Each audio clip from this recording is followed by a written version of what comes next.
What is going on, everyone? Welcome to the round 12 AFLW Game Day Squad show brought to you by the Game Day Society and AFL Fantasy Fanatics.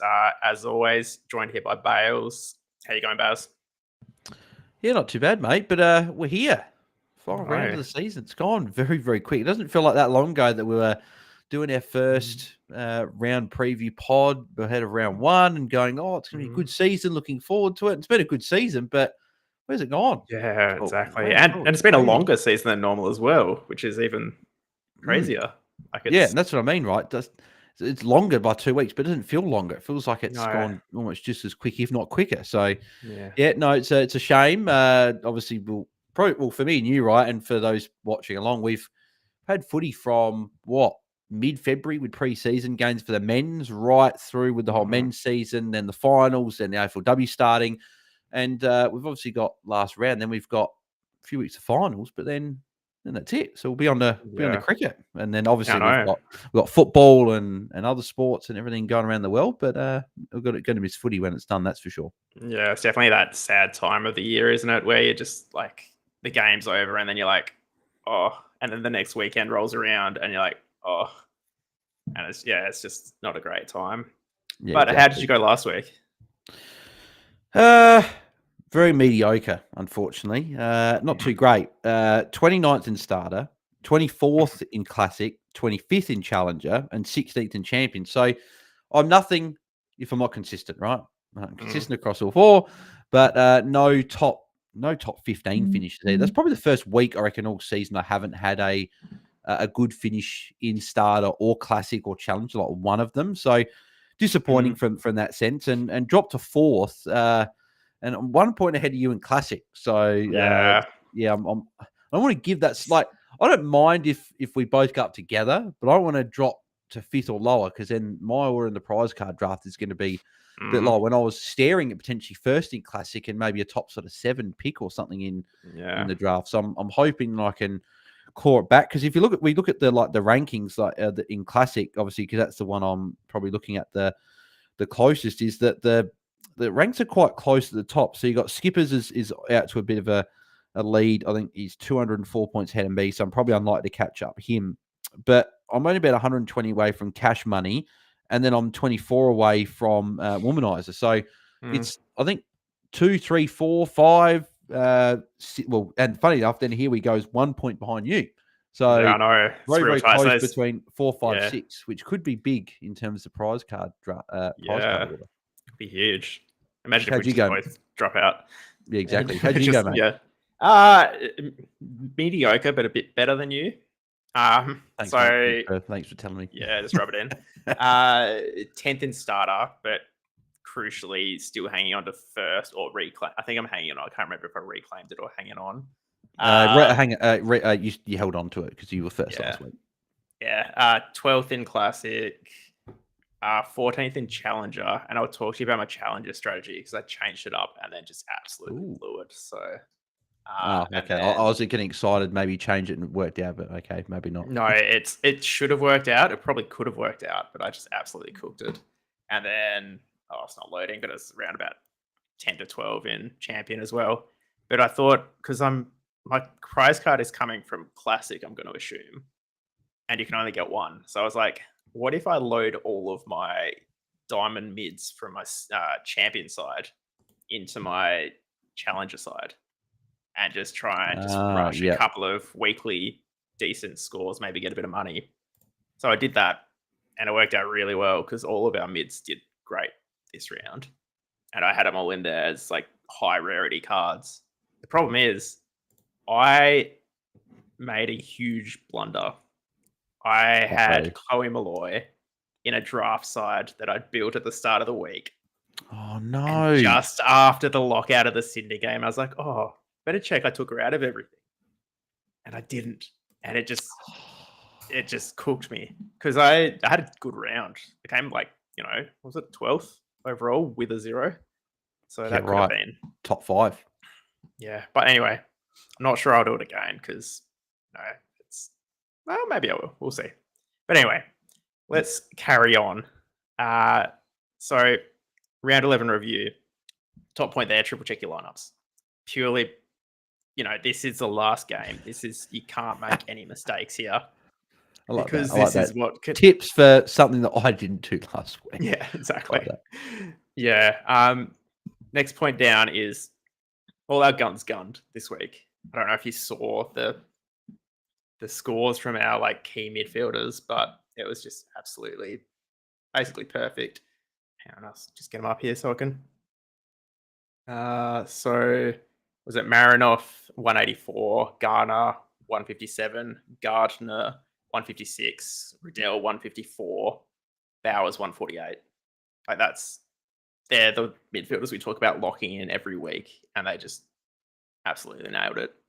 So that was nice. The third point down is I don't think we're any closer to working out who our like best pick for the 7th defender is. I don't know if you feel the same, Bales, or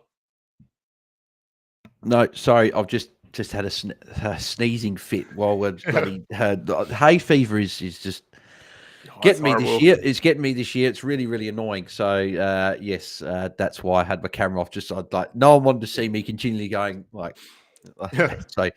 Yeah, no, annoying. But yes, no, the mids went absolutely crazy last week. I was there live watching Noffy go about her business, and she was amazing. Just did everything, and then obviously watching a bit of that Freo game, watching Bowers go about that, and then the North girls just doing what they do best. Laura Gardner, like they all did it, and there was plenty of mids that had good games, right? Like Anne Hatchard, Abby Dowrick, Gab Conti, Newton, Conti was solid. Like they all went well. Even Finn, I don't know if you saw that. Yeah, Dana Finn went well as well, right? They all went well, but the other 5 just have done what they've done all year. So yeah, no, very, very good. Yeah. But yeah, next point, D7. I am still confused about who should be playing there. Oh, I think he's gone again.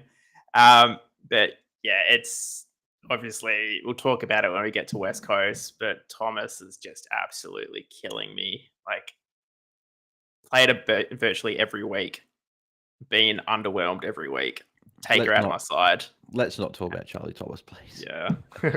And it's funny, right? Because I really like Charlie Thomas, the player, right? I enjoy watching it, but just has not been a year for picking her when I've needed her to play well. But I mean, and she's only very young, so there's still plenty of footy left to kind of win us back. But yeah, next, we'll write about some of those players being dropped. Oh, she's sneezing all over the place. We saw obviously Carney get rested last week, and I suspect that we'll probably see a lot more this week now that a few more finals berths are locked in. And then finally, again, I already mentioned it, but Thomas is just causing a headache. So Bales is just out of action for a couple of seconds, so I will carry on. So we'll crack on to the first game, and I'll quickly run you through, I guess, some of the big points here. So obviously our North mids are going to be probably locks still. The matchup's not too bad. They've been really good. Just interested to see what Bales thinks in terms of rested players. You there? Yeah, no, I'm interested to see what North do this week. I think if I look at the players that could be rested, I don't think Riddell is going to be the one if they're going to do it right. Just because I think, look, if we're looking at the best and fairest for this year, she's probably got it. I think she's been the best player in the comp this year. But it'll be interesting hearing Jazz Garner. Probably there'll be so many games where it'll be A. Riddell and Jay Garner, 2 and 3 votes, just sharing it between the two. So it could be a 1 and 2 finish with them. And because of how dominant North have been, I think Riddell will play. Garner's the one that if someone's going to be rested, it's going to be her. And I want to get your thoughts on, could it be a pod play to go without Riddell? Without Garner this week? Because I just think if they're up by 5 goals in the last quarter, 5 minutes into it, I could just see Garner just resting the last 10, 15 minutes on the bench because they're not going to fully rest her. But if she gets that rest, that's extra quarter or so off, she doesn't have to worry about it. Like Emma Carney, I'm probably not Well, I think she's. I don't know if she's. I put her in my original side that I drafted. She's currently sitting there, but just makes me nervous. Right? Is that she's like she'll Yeah. probably score an 85 from 64% game time, which is probably what she's done a lot of the games this year. Which I don't know. Like, but then again, I don't know about you, but looking at defense, I don't see a lot of defenders that I look at and go, I'm pretty confident you're going to go more than that because a lot of them have dropped off. So what are your thoughts on? Well, I've Riddell, Carney, Garner. Like I don't know if you gave your thoughts quickly before I came back. No. Garner, I worry. Well, not I worry about dropping her because if they rest her, they might just rest her up forward and she'll still kick 4. And but then I guess for North, resting up forward's not the biggest risk because a lot of the time that's where the ball's going to be. So you're still in the action. Could be a call. A few people in the chat saying it's a 100th game. So unlikely to rest her. But she's locked in for finals. It is too. It is Garner's 100th game. Yeah, she won't be rested fully. But yeah, just we're talking, I guess, more about at the end of the game. Yeah. Well, because I forgot it was a 100th game. Like I remember hearing it at the start of the week. But yeah, so she won't get a full rest. So I'm not worried about full resting. But full rest almost better because we know ahead of time. Whereas, but then maybe do they maybe go for 100th game in a final? Does that add anything? Maybe do they rest her like that? Mate, I don't know. But yeah, I assume she plays, right? So yeah, no, I think she plays, and I think if she plays, I think we have to play her because who you pick it. Well, we'll get there, but there's just a little bit more risk, I think, picking the others. Yeah, I want to jump over to Hawthorn now. Tilly, Lucas Rod, they have been. I'm a little bit worried about them this game. Yeah, I'm as well, but I'm still starting them because they're so consistent. They get it done every week. Yeah. But in saying that, TLR outside of that, I don't want any part of anyone else. The match.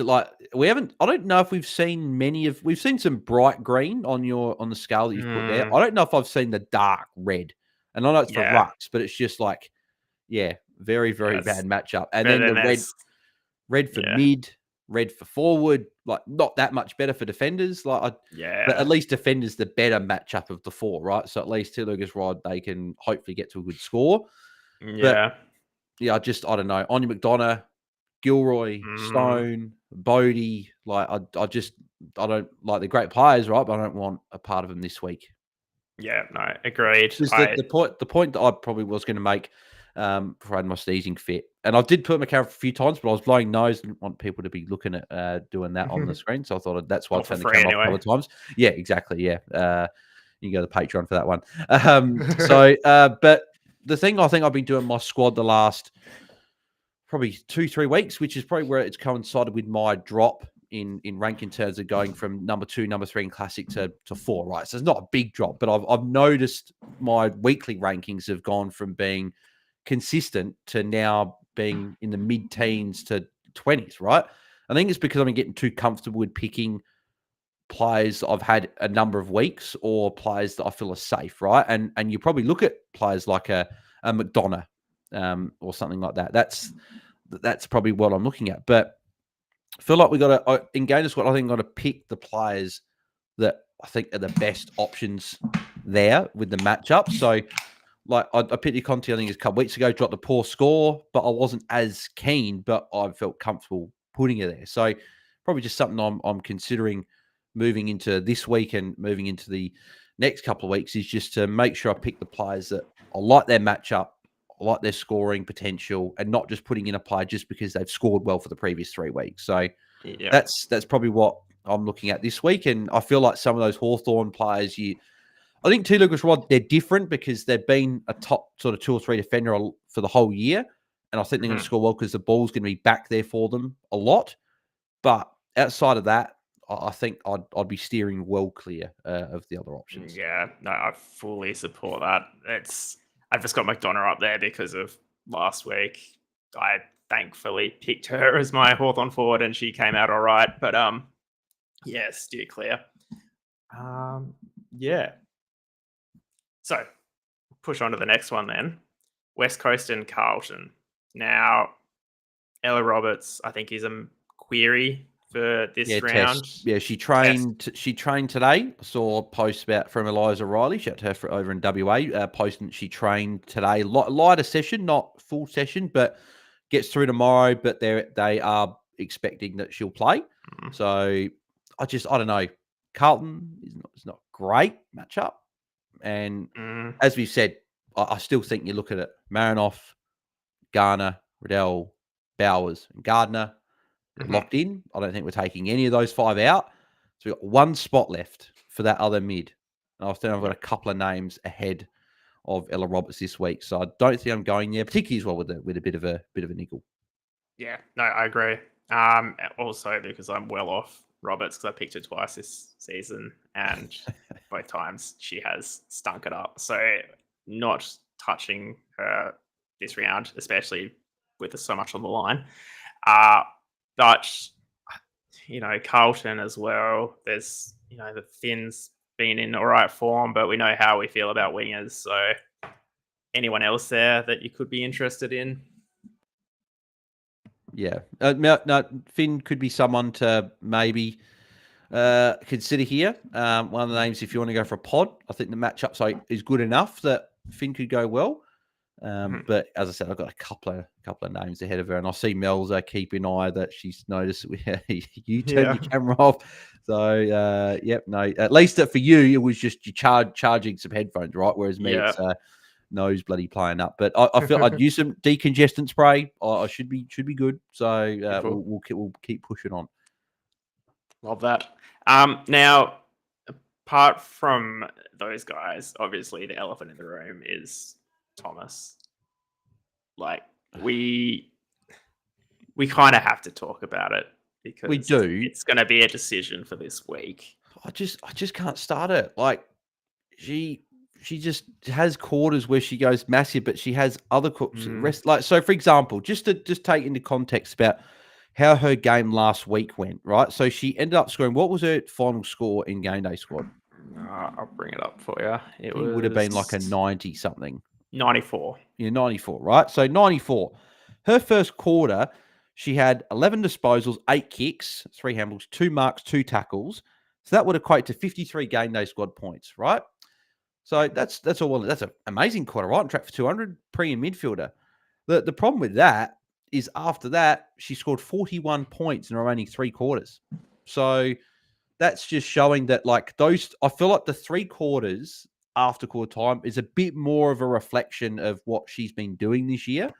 But we both know Thomas has got the ability to pump out a massive quarter like she did and have 11 touch, right? And if she has 2 of those quarters, that's where the big scores is coming from, right? Yeah. But I think that could be a high score of the year, that 94 potentially, or she hasn't gone much more. She's got a 95. And that's it. Yeah, right. Yeah. So she hasn't turned up at all this year. And I just think she's capped just with the way West Coast are playing, that a lot of those defenders there are playing well this year. Like, I feel like Cleaver's taken a lot of responsibility back there as well. Emma Swanson sort of gone in and out of mids and then like in the last couple of weeks and has played defense a lot as well. So, well, that's what I was going to ask you. How much do you think that Ella Roberts coming out, Swanson probably going in more time in the middle, freeing up Thomas, that chain, how much do you think that actually helped Thomas? I don't think a lot. See the game. I don't think a lot because Swanson played midfield the week before and tagged Georgie Pasparkas and Thomas put up a lower score, I think, of the year. So, yeah, it's an interesting one. It's I just probably going to fade Thomas here. But for anyone that's got like an all-star or Thomas out there, or prize card Thomas or whatever, don't beat Hash and get rid of her and then because as you said, she's young still. It's just been a down year, but I wouldn't be shocked if she returned next year and had a better fantasy year because she still had an all right year, but in terms of fantasy, it's not quite getting there. So, but then the other play just in this game before we move to the next one was Harriet Corden. If anyone's looking at starting her, the red match up there for defenders against West Coast, and we know that Corden relies a lot on intercept marking. So I don't think I'm going there this week just because I like my defenders to be sort of a bit safer and I feel good about. Yeah, no, I agree with that. We know that they can score well, but just this week, it's not a good matchup with that West Coast defense matchup. One thing I forgot to mention at the start, as I always forget to do, is obviously at the end of this episode, we will be doing our final prize wheel of the season. Because we're running a bit later than normal as well, I'm going to do an extra prize wheel in the Discord for those who are watching on replay, just because they might not have been able to catch it. So to win the live stream one, all you have to do is get in the live chat, ask questions, answer questions. We'll answer questions as we see them. In order to get on the Discord one, just comment in the YouTube video comments, and we'll get your name on the new board. Beautiful. But anyone else from this game, or no? I think that's it. I think we'll move to the next one, I reckon. Yeah, let's do it. All right, up next we have GWS and Port Adelaide. Now, this game, I feel like Schultz is going to go big again. Whew, yes. Oh, this is a prime time matchup for Matilda Schultz. So it is very, very interesting to me when I look at that Giants point, like the points scored against table, and one or two things has happened. Either one, Marcus forgot to update it since week one, or two, the more likely scenario is that Giants have just sneakily been a restrictive team to score against, which I think it's the second one. Right? So, well, yeah, I can tell you have you list of scores against. I thought for a second you're going to say have an update. I was like, wait, what? No, so yeah, I was going to say, I'd be surprised considering that I do see them update every week. So, but Matilda Schultz up against Aisho Dowd, I just think is going to have an absolute field day here. I think she's a must start. I think she's one of those players that you want max salary on as much as you can anyway. So yeah, I think she's got to start. Goldsworthy is the big question though for me. If she plays, she's at least as a test this week. I can't see why the Giants would risk her. There's one game left. The Giants don't have anything to play for. How do you feel about starting Goldsworthy if she's named? Because I'm worried that if she's named, she could just play a lot of deep forward. That's what I'm worried about too. Yeah. I don't think I'm starting her even if she's named, just purely because I can't see her hitting, like she was in a moon boot. Like you can't go from a moon boot surely to be playing midfield minutes. That's what I mean, right? In the space of a week. That's my worry. Yeah, I think even if she's named, I'll be staying away from her. But we've got a question in the chat on Evans going well this week. Oh, I think we've got the sneezes again. No sneeze. I'm just wipe the nose. I don't want people seeing it. Just sorry, I should be telling people. Yeah. You tell people my secrets. Maybe it's just I'm changing my team that many times. Just don't want people to see it. So, but yeah. So, are you going to ask a question there? Oh yeah, just a question in the chat about Evans. I bring up Evans as an option every week. Didn't last week, and then Evans went well last week. So yeah. So this is the week you put her in, and she scores poorly. She Evans. I don't know about you, but I feel like this week with forwards because Goldsworthy's not there, and Chloe Malloy is obviously not going to be playing either. I've got 6 forwards I really like in my team this week. But the 7th forward, I don't know who it is. I'm still tossing up a number of names that I still haven't settled on someone yet. So that's the position for me this week that I'm tossing up with. I feel like I've got 8 defenders I really like. I've probably got 7 or 8 midfielders I like, and the rucks are set. But F7 for me is just I'm struggling to find someone I do like as a co-host of the GameDay Society football show. Zonald is his presence known. So g'day Zonald. Hope you're going well, mate. Shout out as soon as he gets here. What a legend. Just stops the stream when he gets here. I worry that picking a GWS forward is not going to work out well for you this week because they're losing a lot of their power through the middle if Goldsworthy's not either 1, not playing, 2, not playing 100%, or 3, not playing in the middle. Like either way, I can't see them. Like already they're not going to do that great. Porter in some hot form as well. So yeah, saw it firsthand as well. That second and third quarter, they just really suffocated the Crows. They just didn't allow the Crows to hit any targets. They just took the ball through the ground forward and not hitting up targets. They're just getting it forward, just running and carrying, and they were playing well. So yeah, it's going to be an interesting one there. And I see Mel's comment in the chat as well. Yes, no, hay fever's hitting pretty hard in Adelaide. I haven't had it this bad, I don't think, ever. I feel like, yeah, it's last couple of days have been okay when it's been raining, but last few weeks has been terrible. Now, one person that I sneakily don't mind this week, well, there's a couple, but like the key forwards for Port, I can just see them having a bag. There was a game a few weeks ago where I think both, it was a Tahoe, I don't know, is that how you say her name? Tahoe? Yeah, Tahoe.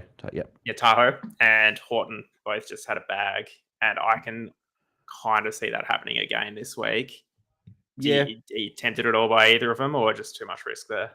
No, Indy Tahoe's someone that I've had a bit of a peek at in terms of could I put her into the squad this week.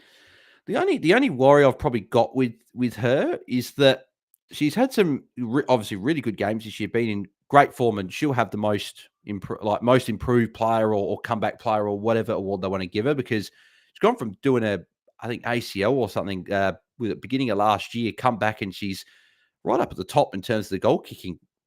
I'm not sure if she's top now, but she's like first or second. Like she's very, very high up there.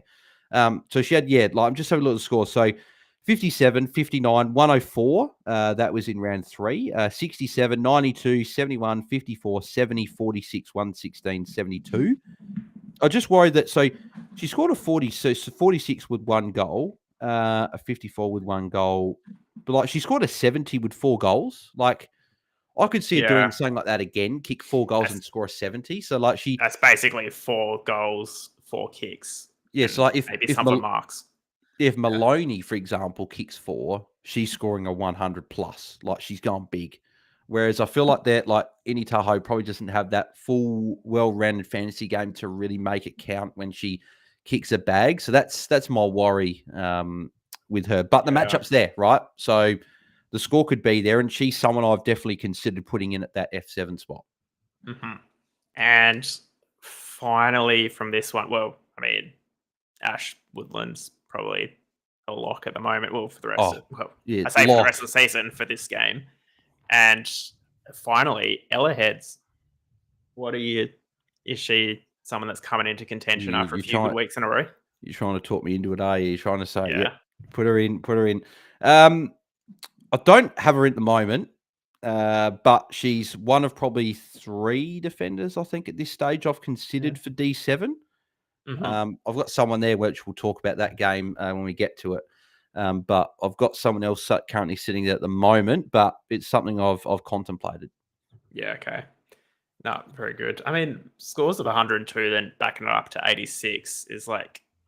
Yeah, she's in good form. Yeah. I guess the wing role is the thing that scares me, right? She's not playing off halfback. Like I saw her on the, obviously, first hand on Friday night, she was full-time. It was on the wing. Like, again, she gets real back into defense, and she does get forward, right? So she plays the wing role really, really well, but it is wing role. It's not like a distributing role of halfback or anything like that. And plus, as well, we as we said, like the Giants have been somewhat restrictive, at least this year. I think the mid matchup for, as you can see there, right, like Giants are -2.5 for defenders, -1.3 for rucks, and -1.48. Schultz the lock anyway, but I think that the mid matchup is the one to target there. But Giants, I think Evans is probably the one that you can consider forward, and she's someone I've also looked at this week. But I think outside that, there's probably not anyone there that we really want, because Goldsware's the only one, if she plays, that you could consider. Yeah, I just want to touch on the rucks as well. I've just got the stats here for who's like why GWS, scores against is so low. They've had a lot of like 20s and 23s in there from obviously people who are probably listed as rucks in GameDay squad, but aren't actually playing ruck. The 2 like premium rucks who have played them, or premium. So Strom has played 134. And Warford's played them 126. So that's... Yeah. So we're looking at a 120 plus score, very likely, from Matilda Schultz this week. So, yeah, I think we kind of ignore that ruck data there. Yeah. I mean, we've got to lock her in anyway, because we're down to not that many. It'll be interesting to see though who takes the mantle for the number one averaging ruck for the season, because it's 112.1 for Schultz, 112.5 for Strom. So not very much separating him. So who's going to come out on top? I think Schultz has got the matchup, but Strom may also have a good matchup when we get to that. Yeah. So we'll push into the next one, Richmond and Gold Coast. Where do you want to start? Like green is what I'm seeing there. Yeah. 5 greens matchups, but I think we got to start off with Mon Conti. Are you concerned? Matchup is plus 6.13. Green matchup. Not starting her. No, neither. No. Lucy Single did a tagging job on who'd they play last week? Gold Coast. Benici. Yeah, right. And she went with Benici and kept Benici to a lower score. I actually forgot to change Conti to Benici because I decided, I think, Sunday morning I was going to do that. But I ended up, maybe subconsciously, I just couldn't be bothered changing it because I didn't want to. But I didn't end up changing it regardless, whether it was a good, whether it was my choice or not. I didn't anyway. And it ended up working out well. But I just worried, because Mon Conti will, if you're going to take Benici, Benici's a great player, right? But you're looking at Conti as the clear number. If there's any team in the comp, there's 2 teams where you look at one player and you go, they have to be tagged. Ella Roberts at West Coast and Mon Conti at Richmond. They're the 2 that any team that plays them tag, right?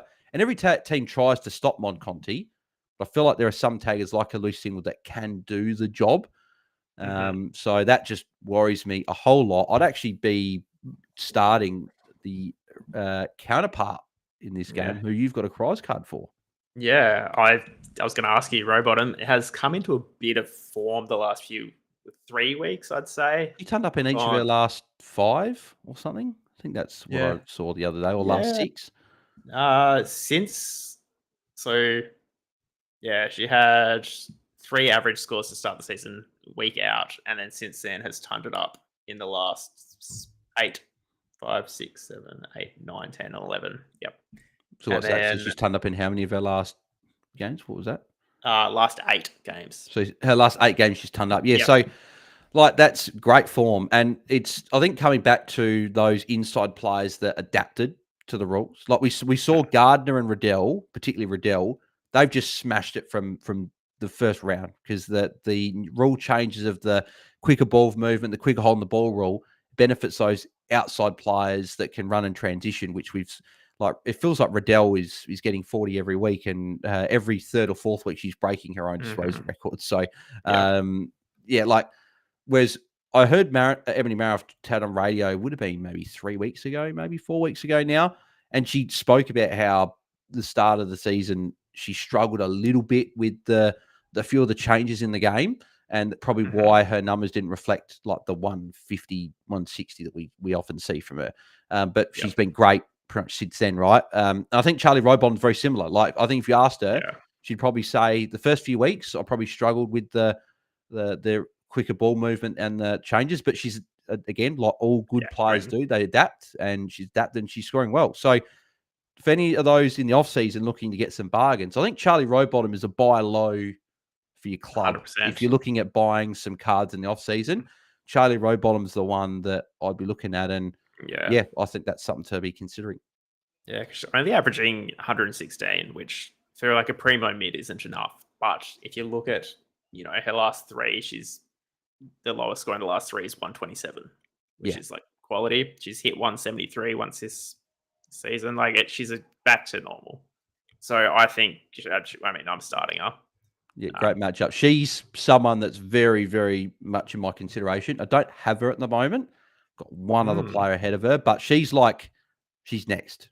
It's her or this other player. Watch. I want to wait till we get to that game to chat about her. But it's one of those 2, and Charlie Rowbottom is definitely in the mix. So I've got you've got the prize card Rowbottom. I've got a diamond Rowbottom, which I'm still crazy. I packed that probably a year or so ago, which was probably one of the greatest feelings ever. I'm starting her in, I think, Challenger this week. So I think I'm going to put my better squad Challenger this week instead of Champion. So good option, Corey. And I want to ask you about this, Mark, is that what are your thoughts on Katie Lynch? Because she's been consistent, but this is a great matchup. I think Richmond are the best defensive matchup, or one of. Like, she's been consistent, and if she hits her consistent score, I'll be happy. So even like without the good matchup, the 3 games she's played, she's gone 82, 73, 77. So they're like, not incredible scores, but they're like the foundation that you need to put up a big score for the round. So I am seriously considering her. Currently don't have her, but I'm 100% not. I'm definitely making the most changes to my back line. You said you were most concerned about your forward line, but I'm more worried about the back line, to be honest, this week. Really? So be there you go. interesting. Yeah. Yep. The one other player before we move on as well, that she's someone I'm looking at the moment. I currently don't have her sitting in the side, but the one forward I've looked at for this game is Katie Brennan.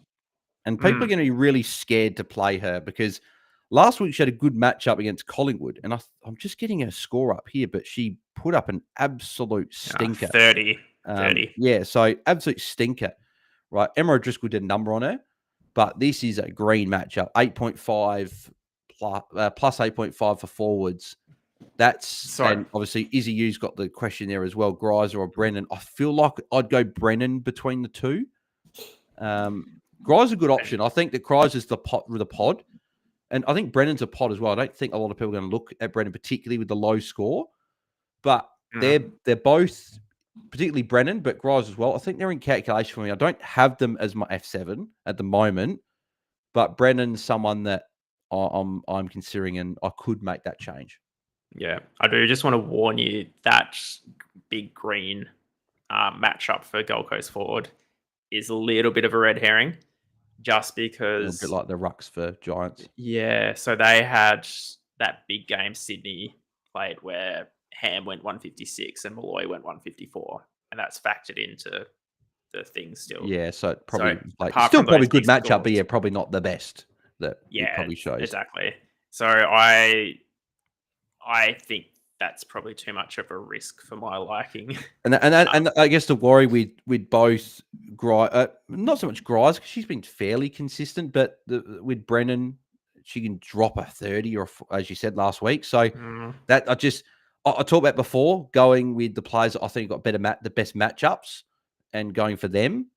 But there's a point where, like, it's probably in my position, it's probably too risky to play a Brennan, because if she drops a 30 and you and here we go, and all the other people around me start people, and they go 80. I've lost 50 points, and I'm probably out of the top 5. So I just don't think. Whereas I think if you're outside the top 10 of Classic, outside top 10 Challenger Champion, wherever you're looking at, and you want a prize card, maybe going a Katie Brennan could be that move to get you in, because she might pop a 90, 100 plus score and go well. So something to consider for those coaches. I think if you're doing it, you've got to be prepared to cop another 30, though. You can't, it's got to be That's why I said for people looking outside looking in of the top 10, they do it. But anyone inside top 10, probably a bit risky. And then Neve McLaughlin, just locked and loaded, back-to-back, big scores. We're locking her in, and going really well. Good. What I didn't realize is, her little Irish kick-ons that she does? Yep. I think they've been counting each one as a kick. Like when she have they? Well, I didn't think they did, but maybe. I don't know. Maybe if that's the case, I'm going to I hope that's not true, because if you're telling me this now, I'm so angry that I lost to Skippers by 0.3 of a point because Neve McLaughlin decided to do these little Irish kick-ins to cost me when he had a platinum gold. McLaughlin, I had a gold. So I don't think it is, but if it is, I'm going to be chatting to Cal and Tom about this, because they should not be counting stats. They can go to Champion Data and talk about it then. We'll just tell we count the kicks ourselves and then just feed it into Tom. Yeah, exactly. All right. Now, I think that's it for this game for me anyway. But yeah, Conti just steering clear of her this week just because of that risk. Yeah. Now, Sydney Essendon, I don't really know if there's anyone too controversial to talk about in this one. We've got our locks every week, and then probably steering clear of everyone else. Any pearlers for us? No, I don't think so. I think that's probably the 3: Laura Gardner, Montana Ham, and Bonnie Toogood. I'm still like starting Bonnie Tuga, right? She's won the 6 forwards. I feel pretty good about. Outside of that, just don't think this is a matchup that like a Georgian Anscorn's going to go massive or Maddie Prasparkas. Maddie Prasparkas is going to get the Tanya Kennedy tag, I would imagine, from here. So Skipper's there. What's done is done, Bells. Mate, I'm not going to let it go. Anytime I lose a matchup, I'm not going to let it go. Particularly when I was so close. And also, just while I'm chatting about it, congrats to Skippers and Cash Money. I believe they're the two that got through to the Cup final of the Classic Cup, the first AFLW Cup on GameDay squad. So congrats to both. But yes, Skippers, I'm very annoyed that I was 0.3 points away from potentially getting. But to be fair, I would have been probably knocked out last week. So it's all good. It's all good. Congrats on getting the final along with Cash Money, and good luck to you both. Yeah, you don't mean that. No. I genuinely like good luck to both. But obviously, there's a big part of me that wishes I was there. Yeah, no, 100%. A lot of negatives there for Sydney. Does that concern you at all with Too Good? Obviously, she's a lock, but because she's one of those players who kind of drifts around the ground to find points, and it seems like everywhere around the ground is bad against Sydney. So I think what you just said there, the drifting around the ground, I think that Bonnie Too Good's one of those players. I don't really care about the matchup. Like she just gets it going. And the thing is as well, right? If we look at her scoring the last few weeks, I just want to get it up here as well. So she's gone 82, 76, and 92 in her last 3 games, right? So she hasn't gone. So that 76 was her lowest score since round 1, which was the 55 and a half a game. So let's just say 76. That's her lowest score of the year. That's a pretty good score. Like we're talking about Katie Brennan dropping a 30 last week. Like if you're getting a 76 from a forward, I think it's pretty good, right? But if we look at the last 3 weeks of Bonnie Too Good, so against the Dogs, where she went well, she didn't have any scoring shots. Well, she may have, but she didn't score a goal or a point, right? Round 10, when she played Brisbane, obviously very, very tough matchup. Still had a solid enough game. Had kicked 1 behind, and that was it. And then round 11, when she played Hawthorn last week, she kicked 4 behinds. So four behinds. So she kicks a couple of goals. There's probably a little bit more meat on the bone there. So I'm still pretty confident with Bonnie Too Good. Yeah, I just don't know if I see kicking a few goals in this game is the problem. But she's not going to kick 3 or 4, right? But I guess I'm just saying she can kick 1 or 2 and be, because she's still the main target, but she'll go back into defence and rack up some ball to help out. So I'm still starting and pretty confident. Good question. Did Ham get concussed in the tackle last week? No. She is. I believe she's all good to go. There wasn't anything on the injury report or anything like that. So I think she's good to go. But Malloy is ruled out. She's had surgery, I believe. So she's ruled out. Don't play her like I did last week. Still bitter. And I still had her in my starter side as well, so I just had to take her out and make sure I had another 4 there. Yeah. But I think that's about it for this matchup. I don't think it's worth taking risk. Well, I guess the 2 rucks in this game are potential options, I prefer Morford if you're going out of the 2. But I don't love either because I felt they could just cancel each other out here. I think the rucks have just become very boring since Lucy Wales went out with appendicitis. It's Strom and Schultz, and that's it. I think I don't. There's players have got good matchups, but they just don't take they're not. No one's going and banging down the door. Like look at Edmonds last week. Okay, Monsoon in Ballarat, not great, but she still only put up like a 60 odd.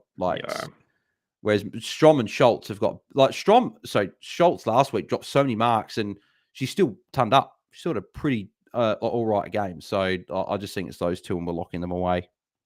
Yeah, no, that's definitely fair. All right. Next up, we have Geelong, Melbourne. I guess just want to ask you about Maloney.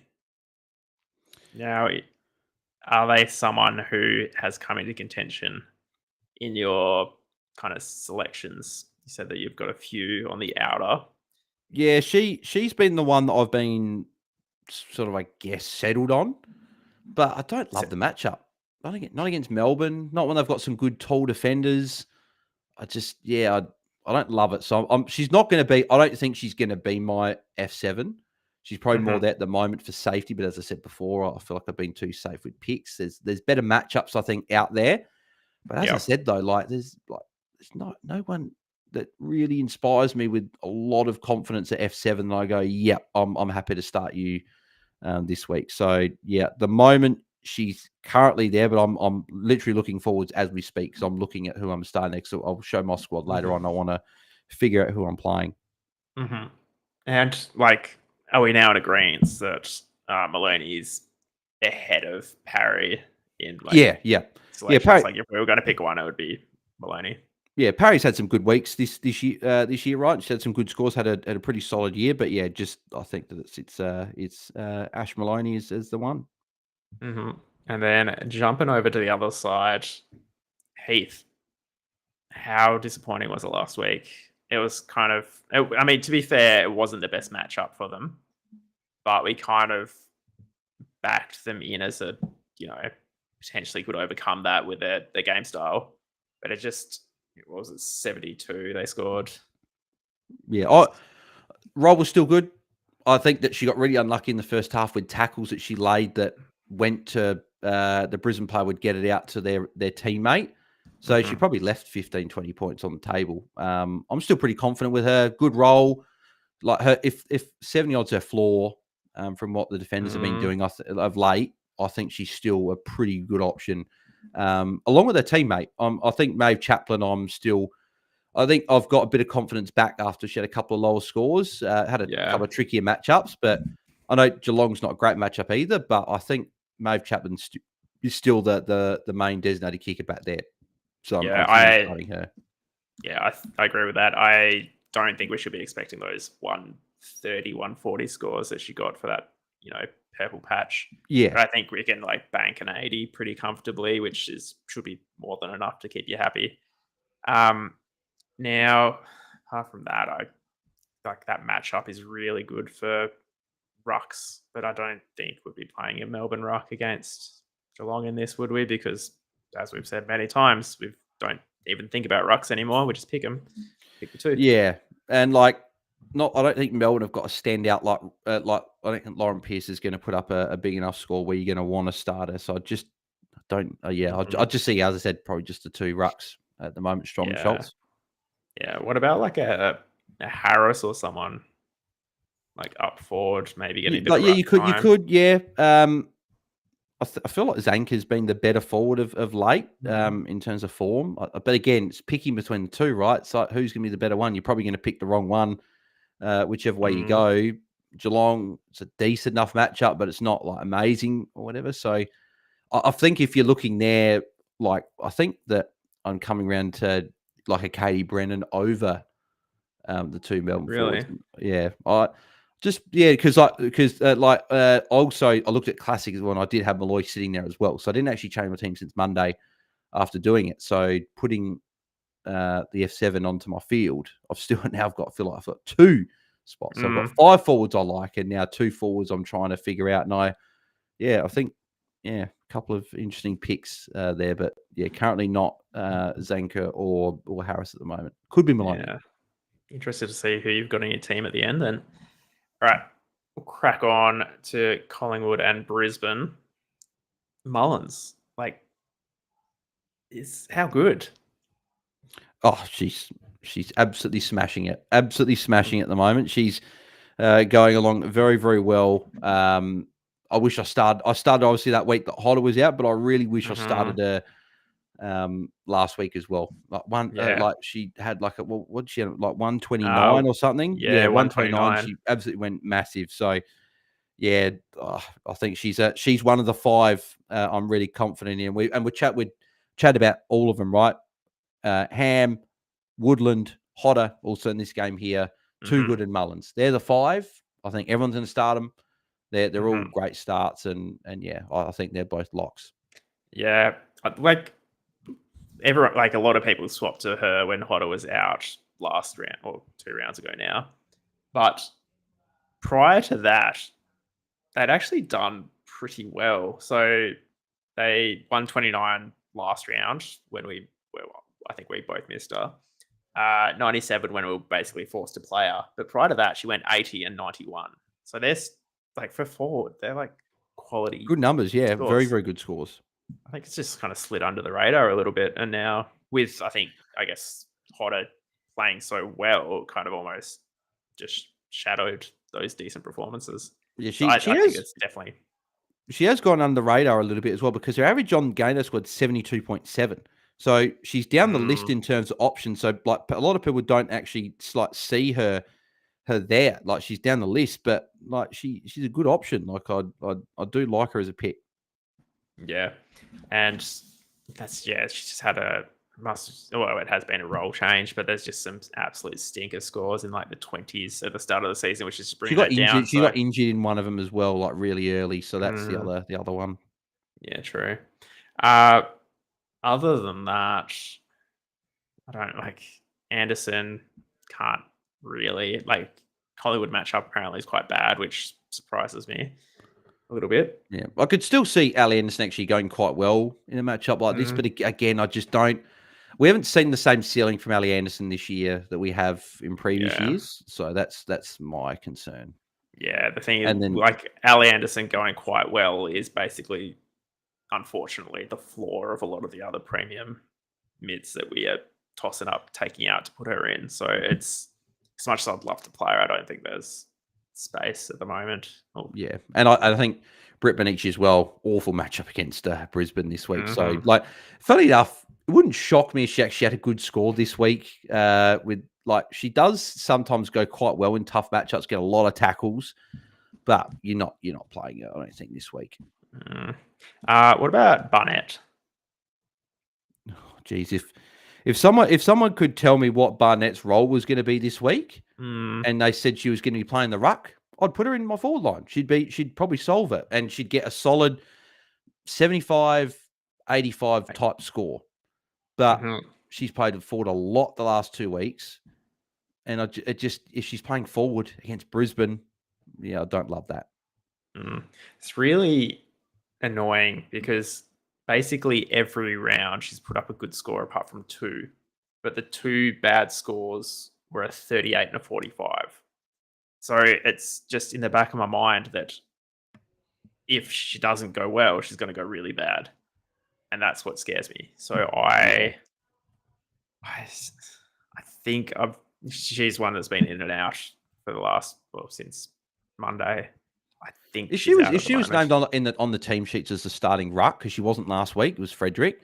She was named as starting ruck. That would get me a little bit interesting. Just because, as I said, I like I like 6 forwards this week, but it's that F7 spot for me that I don't love, and I'm trying to figure out who is it. Is it Brennan? Is it Barnett? Is it Maloney? Is it one of the Melbourne forwards? Is it Indy Tahoe? Is it Tani Evans? Like there's all those options, and there's another one that we're going to get to very shortly in the forward line that you could have a swing at as well. But I'm just wondering who I've got in my side now that's made me feel like my forward line is so comfortable. Just having a look because, the confidence. We'll get there. The confidence, like, what's forward line? Yeah, good. Yeah, no. I'm looking forward to it. We're 2 more games in the round to talk about. Just make sure if you do want to get your name on the prize wheel, get in the comments. All you have to do is ask a question, answer a question, do anything. Once these last 2 games are finished, we'll get the list together and we'll put them on the prize wheel. Yeah, and there's thank you to Mel once again for doing that. Yeah, thanks, Mel. Does it out of the kindness of her heart. She's just an absolute legend. So,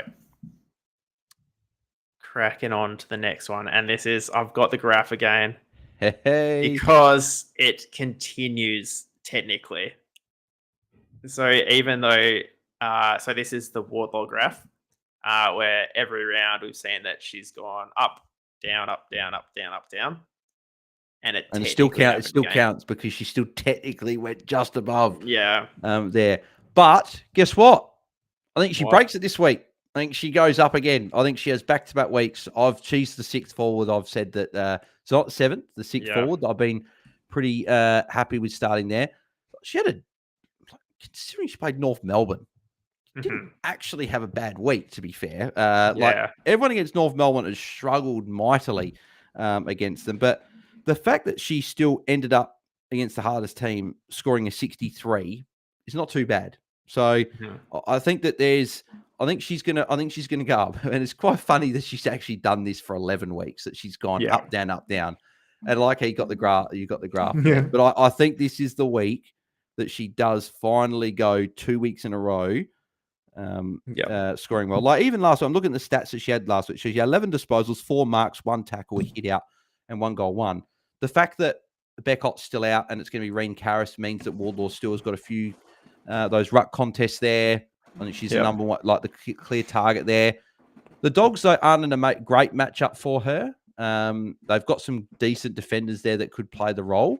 I just still think, though, that with the lack of confidence with a lot of forwards, I've got a bit more confidence in someone like a Wardlaw putting up a good score. Yeah, no, I agree. That's she was the forward that I'd just forgotten about in my side. So yeah, she's sitting there at probably 6 if I put them in actual order as well. Every week I ask you, are there any Bulldogs that tempt you? And I think I know the answer. Nope.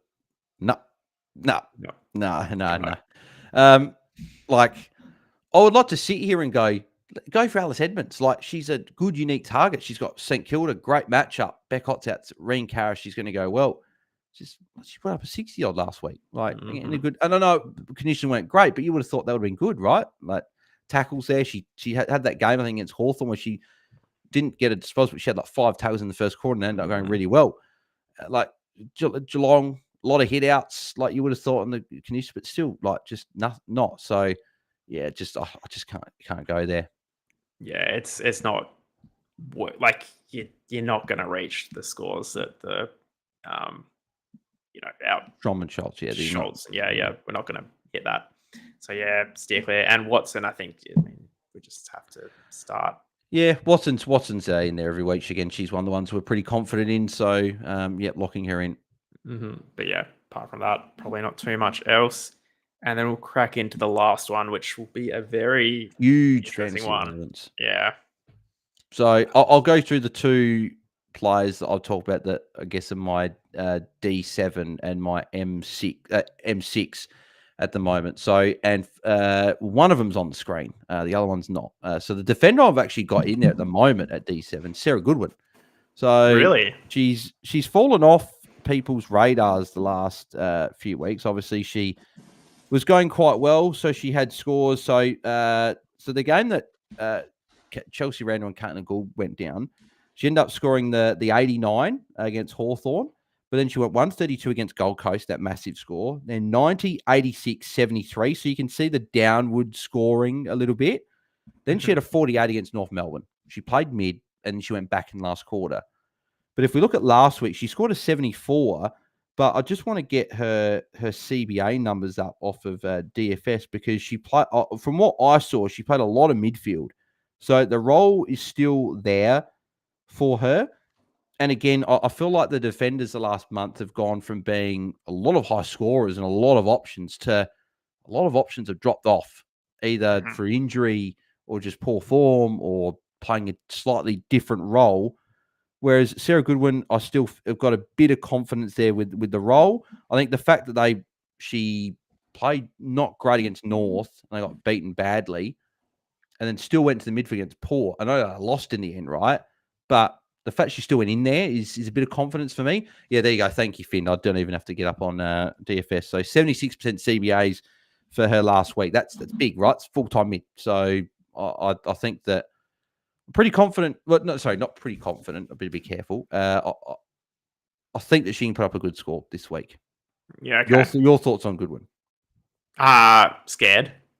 Probably, yeah, not in consideration. But maybe not. Well, could Sarah Goodwin then keep me ahead in the final game? It could do, or that could be clutch. Or it could cost me. Yeah. Obviously, Marinoff Bowles, we talked about playing. I'm interested. I think I know who your midfield M6 option is, but do you want to tell everyone? Yeah, I've got Gab Newton in as my M6, and yeah. I I haven't disrespected her, right? Because I've been talking about Gab Newton as a pod for a number of weeks, right? I just haven't had the guts to do it. But she has had an amazing season. Like, she's averaging 112.5. And I think and Mark, we've talked about this, I think, as well in previous shows, that she's fallen victim to the player that's had a different position the year before, that's lost it, and has sort of been forgot about in a way. We've seen a lot in the men's side of it in AFL fantasy where a player lose a position and they don't get the same love because they're in the mid, right? And particularly AFLW fantasy where the top mids are so much better than the rest of the pack. But she's averaging 116.5, 112.5 for the year, right? But that's not that's counting the first 5 weeks where she failed to. So first 4 games she failed to ton up, and then she went on 105 in round 5. So didn't go great, but since then 145, 134, 96, 138, 111, 154. That's up there with the top 5 mids we've been talking about. So she's the one that we probably haven't really. I don't know. We probably haven't had a lot of confidence here, but I don't know why. It's been a weird, I think we've just been drawn to the other names, like the Contis, the Contis, and that, where we have a bit more confidence in the name, not necessarily the actual ability or the scoring potential. So I really like that. And when you see my pod list, hang on. What I'm doing is I'm actually just trying to calculate her Gab Newton's average from when she started her ton run in round 5, and just getting up that average there. So I've got 2 more games to add, and then I'll be able to get the average up for you. So that is from how many games? That's 1, 2, 3, 4, 5, 6, 7. So wait, 2, 4, 6, 7. Yeah, cool. There you go. So just some very, very slow maths while we're recording. Average of 126.1 in those 7 games since she's gone on that really good run. And if you wanted to even take away that 105 where it was a lower score and just divide that by the 6 games that she played, she's averaged 129.7. So that's up there. And again, to put it into context in terms of the best midfield averages, Marinos averaging 149.1, Riddell 146.8, Garner 146.5. But then you got Jazz Garner 138.4 and Bowers 134.9. So it's not very far off. Yeah. I really shouldn't be saying all these stats because it's just going to get people to pick her, and I should have kept her as a pod. But well, I mean, it's going to be a pretty ballsy move, though. Still, I think to pick her. Yeah, because people are going to go for Conti. Like she's probably. I think Conti's going to be the most popular M6 because people are going to look at the Gold Coast matchup. Yeah. Great matchup on paper. People are going to go for like maybe Nelly Anderson for the name as well. Bonici's there. Roberts, Rowbottom, the other one as well. I feel like Rowbottom would be more popular with people over at Gab Newton just because the name, form, form's been probably just as good, right? But yeah. And one other that I was going to ask is O'Driscoll as well, down back. Yeah, very, very annoyed with O'Driscoll last week because I changed her out in every format of AFLW fantasy I play. Changed her out for Emma Swanson. I did the same thing. Cost me points. I'd still be third in Classic if I didn't do that change. It annoys me because I keep telling myself anytime I change a tip or anytime I change a player late, it doesn't work out. It never does. Like you just make it's rash decision, and it was a rash decision. I saw Roberts out. I thought brilliant. She's going to play midfield, and she did. She didn't do much. I think she had a statless second quarter, 0 points. Didn't touch it. So the fact that Swanson still scored from 3 quarters is not too bad, but unfortunately we need 4 quarters. And Emma O'Driscoll did that, and I think would she have like an 84? 88. Might be 88. Yeah, so good score from her. And Crow's a good matchup. So are you starting her? Is she someone you're looking at? She's in there. Yeah, and I think that might be.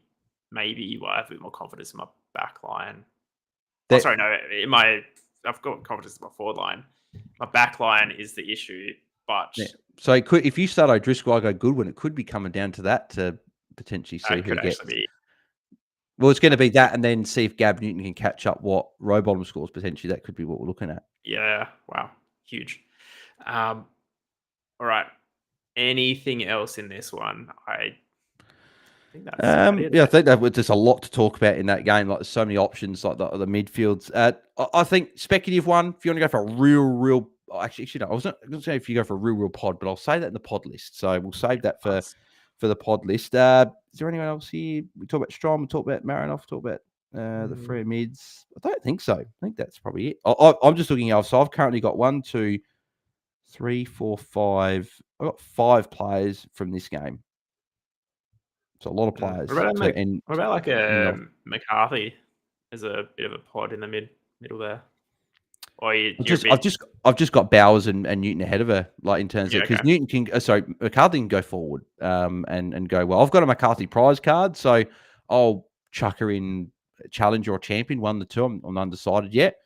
So like, she'll probably score well with the rarity there. But I think unless you had a prize card McCarthy or an all-star, I probably would go for other options. But it's a decent matchup. She could still go well because we know she's got a ceiling.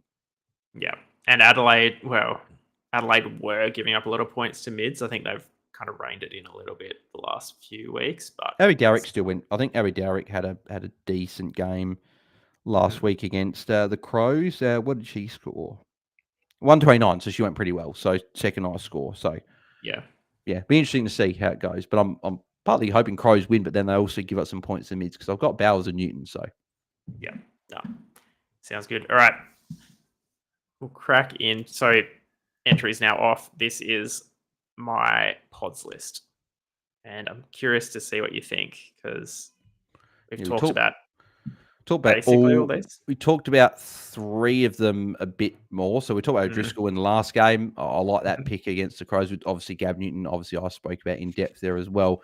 Yeah. Kay Lynch, I like that as an option. But I guess 2 and 3 from Port probably didn't. You mentioned Houghton, but we probably didn't touch a heap on Derek and Houghton in that game. Yeah, I think Derek, I rate the matchup as GWS and also a weakened GWS most likely. So that's basically where my head's at for the pod pick. Don't know how risky it would be in terms of that ceiling score. I don't know if we've what is she? Just looking at her scores now. She's gone. Her highest score is a 132. So that's what worries me a bit. Yeah. Horton, I'm just in there for the bag. I'm thinking 5 goals. Hopefully she's got that ability, right? I guess again that's the thing that you don't know which Port forward's going to be the one that goes big, right? Is that there's a lot of Port, like Ini Tahoe could be the player. It could be Gemma Houghton. It's going to be hard to choose. So at the moment, I don't have either, but I don't mind the pick because Houghton has got a ceiling if she does kick a bag. Yeah, cool. And what are your pods? So I guess I don't have. I've probably mentioned a few of them there. Like I like O'Driscoll. I like Lynch. I've considered both as well. Obviously, I've got Newton in my side as well, so I do like her. But I guess that the 2 that I'd probably say is I mentioned Katie Brennan there. I do like her matchup a lot against Gold Coast. So she's a pod. Obviously, just that floor is the one that is a little bit scary, but Gold Coast is a good matchup. I don't even know if I really see her hitting the floor though. That's probably why I feel okay about her.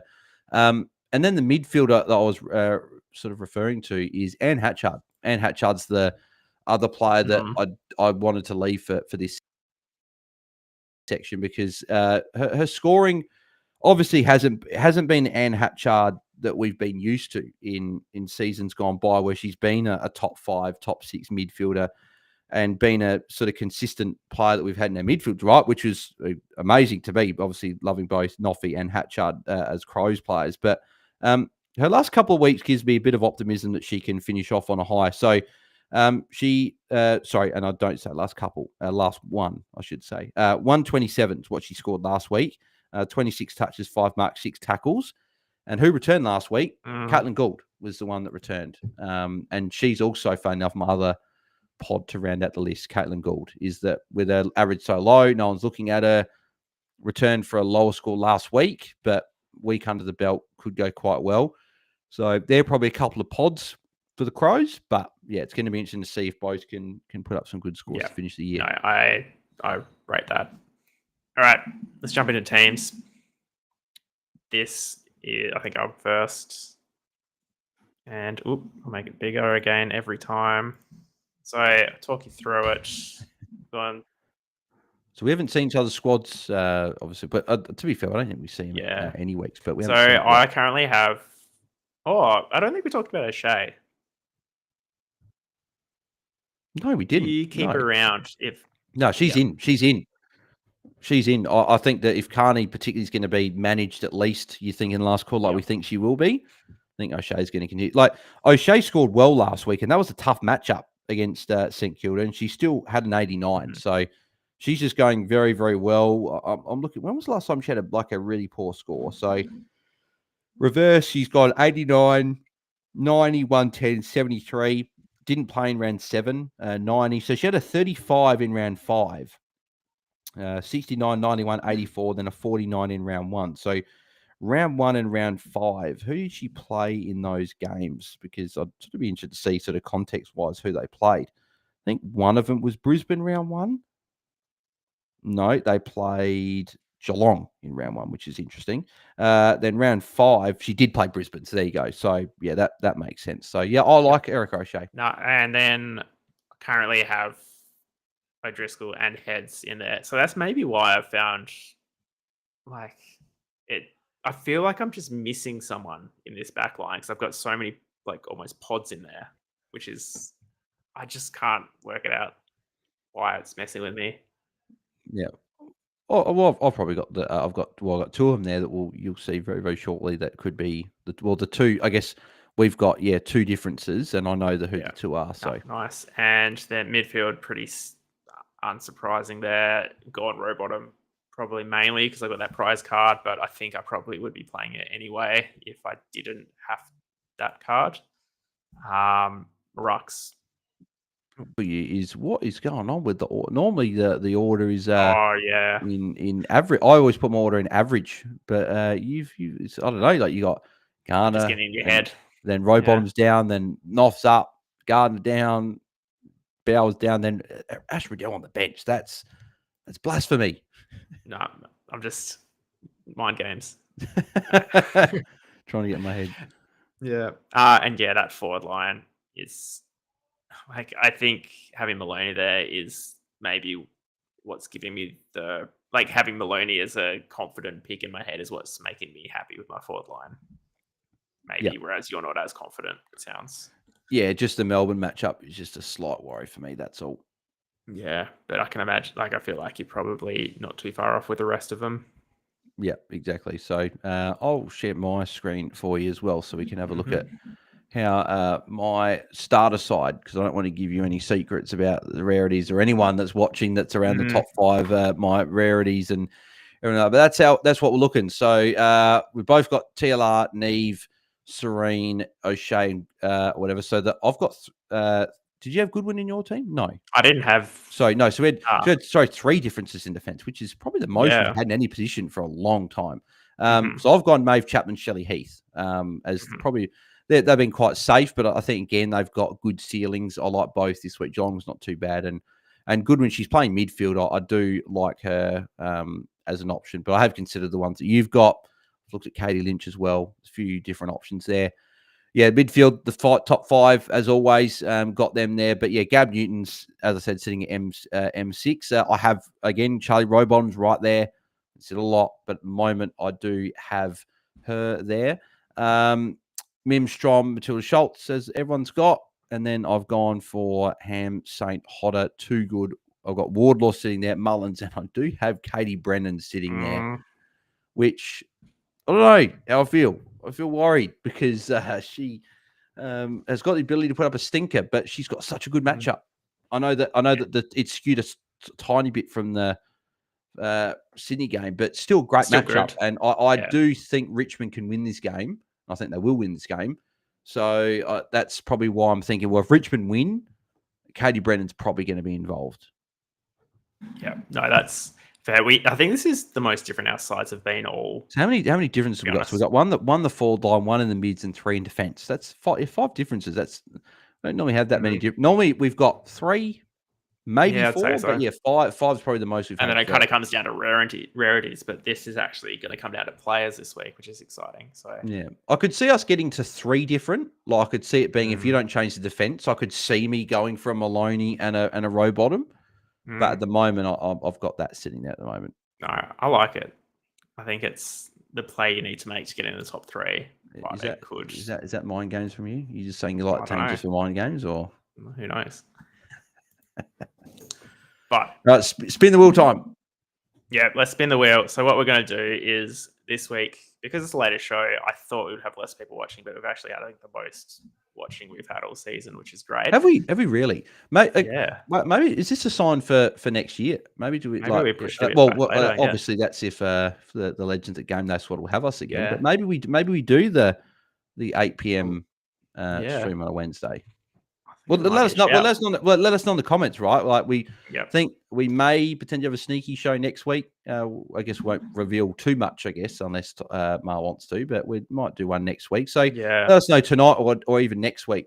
Maybe some ideas or anything like that you'd like to see from us next year. Yeah. So I'll bring up the wheel, and so we'll do 2 winners from this, and then I'll do 2 winners in the Discord. We're going to be on the screen for the draw. Oh. Yeah, I'll chuck it on. Where are we? There we go. Cool.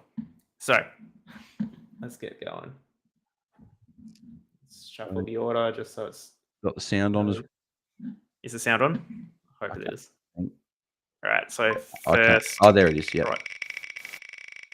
The name of the wheel is gonna be. Oh, Izzy again. Izzy, you. Big wheel. So right. It's such a big wheel and so many people, and I very, very much appreciate everyone that's on the screen, right? Mm-hmm. Like Izzy, like I think George has won a few as well. Yeah, and we love them, right? Because they're the ones that tune into every show. That's the thing. But do you want? I feel like I want one person that we never seen, hasn't got any prize, just to change it up. But congrats to Izzy again. Congrats to obviously George and previous winners. So.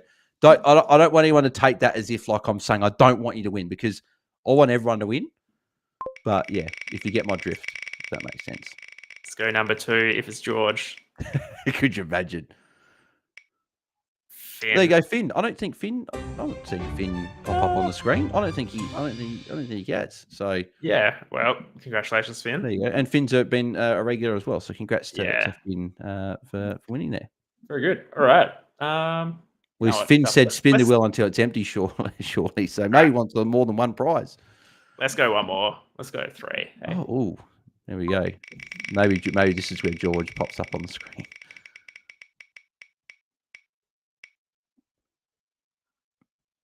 Oh, who we got there? Oh, yeah. Oh, Harrison. Is Harrison 1-1? I don't think so. So that's good. Harrison's been on either. So we got a couple of new winners there. So, alrighty. So let's swap over the wheels now. That's not what I wanted. We've got some advertisements. Yeah. We're not being sponsored by them though, so I can't shout them out. All right, so prize wheel. I've shown it before, but it is pretty. It's got a lot of. You might not even be able to see properly. And zoom on the screen here. There is that sliver of the elite pack that could be very, very interesting if someone grabs that one. And it could be giving away 3 technically, because I think I said I wasn't going to take the packs off the wheel if they get 1. So yeah.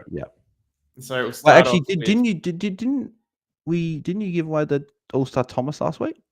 I did. Yeah. Oh, is it still on there? Yeah. So Thomas is still on there. Oh. Who was the other one that you gave last week as well?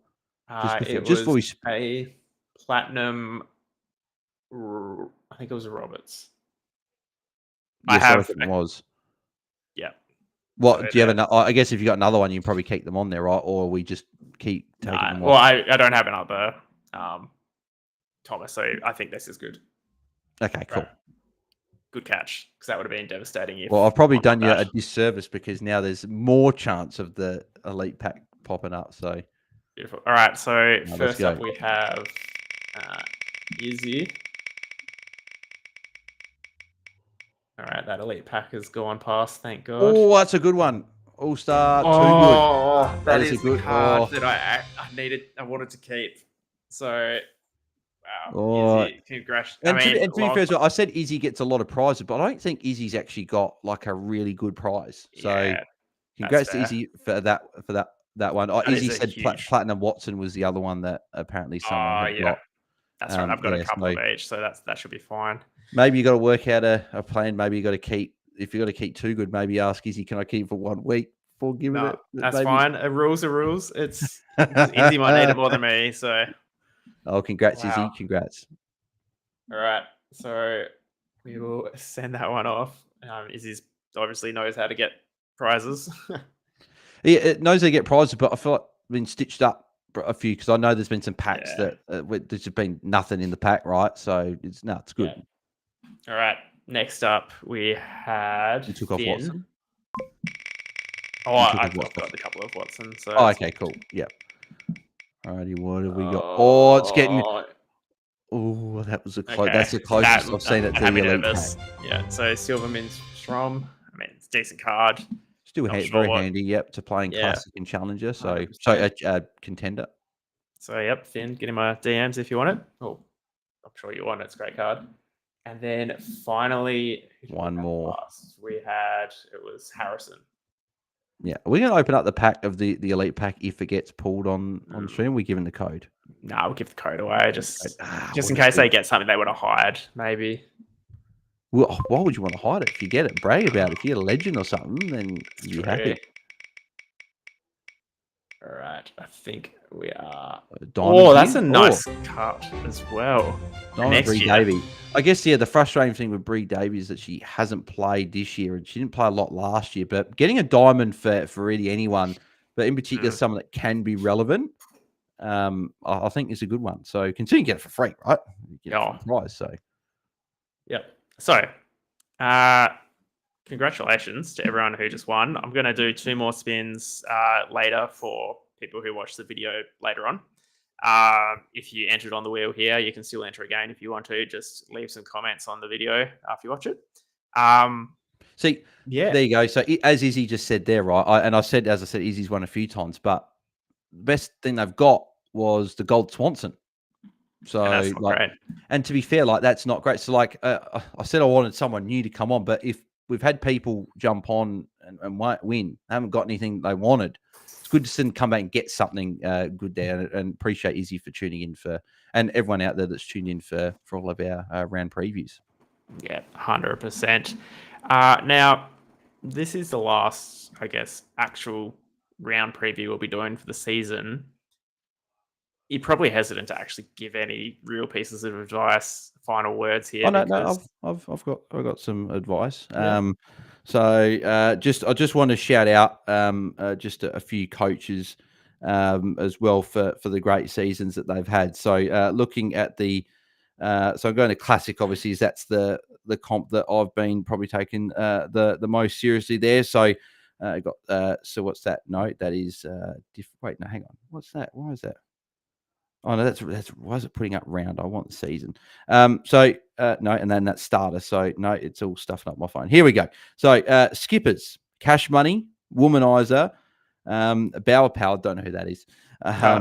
Here we go, and Fez monkeys. Not good luck to any of you because any of you guys could either keep clear of me or go ahead of me.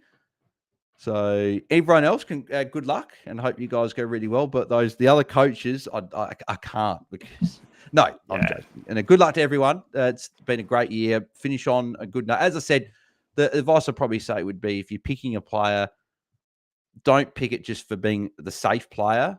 Go for the player that you think is the better matchup, right? Because it's different other fantasy formats. Game Day squad is we go for the players that have got the best matchups. That's what we're targeting. So go for the player that you think is going to score better this week, not the safer one, which is probably what I've been doing the last few weeks and something I'll consider doing in future seasons and other sports and everything. So yeah, good luck to everyone. It's been a great year and we'll recap it all with you guys next week. Yeah. Agreed. And one final piece of advice is 2 Friday night games. Nope.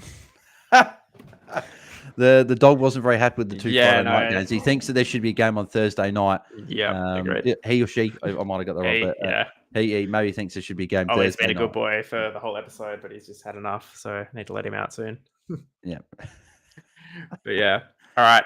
Well, that wraps us up for the season, which is crazy. So that reminder for next week, though, just to let the people know. Yeah.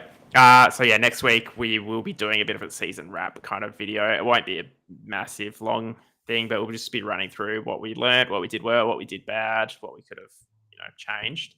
And more excitingly, more giveaways. Yeah, probably. Definitely more giveaways. So where can people find you, Bales?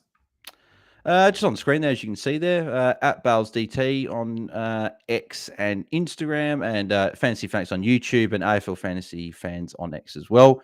I'm sure a lot of you guys have already gone over there, but if you haven't, check out. We did like a trade period recap for the men's last night, dropped this afternoon. So if you want our thoughts on all the trade stuff, a lot of it is GameDay squad relevant as well, because of all those players we're looking at. We obviously got 2 more pods with Tom before the end of the season, so it's been very good. But looking forward to one more pod with you next week, Mark, to recap. Where can the people find you? Great.